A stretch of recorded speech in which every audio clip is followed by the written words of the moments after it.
Okay, this set of tutorials is going to show you how to work your way through this PathFinder exercise that I created step by step, and by so doing you'll know Illustrator a little bit better. Okay, the first thing you should know is that by holding your space and your command, your cursor turns into a magnifying glass. Okay, now that's going to it's going to help you zoom in and zoom out. Now, when I refer to a selection rectangle, what I'm talking about is grabbing your black selection arrow and doing a rectangle around the things that you want to select. A lot of times we want to do stuff like this or command, things like this, and select them. But by creating a selection rectangle, you drag it. It doesn't matter how far away. As long as your rectangle contains the things that you want to select, this is just fine, just like that. Okay, and that's a selection rectangle. Okay, by holding my space and my command, I can draw with this magnifying glass a selection rectangle around the portion I want to zoom into, and it will zoom right in when I release the mouse. Now, also, just for your edification, as you hit the space and command, it turns into a magnifying glass. If you hold your space command option, it turns into a demagnifying glass, whatever that is, and by clicking you can zoom out.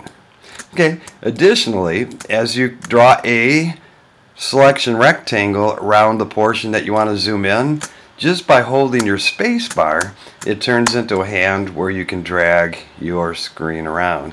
So that's kind of a good way to navigate around your site. Space command will zoom into any portion that you draw a selection rectangle around. By holding space command and option, you can zoom out just by clicking, and by holding space you can drag your items around. Okay, so let's zoom out, and this is the first exercise. You'll notice that each one of these squares is separate. You can move them independently of each other.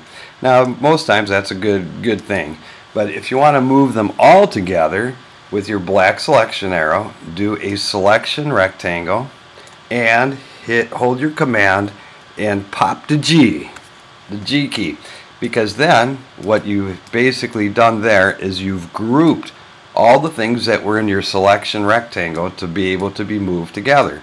By drawing that selection rectangle and holding your command shift and hitting the G, you ungroup them, and then you can move them independently. You could also select by holding your shift several of these. Holding the command and G, you'll group only the ones that were selected. Okay, by holding your command, shift, and popping G, you ungroup them and they can be moved independently once again.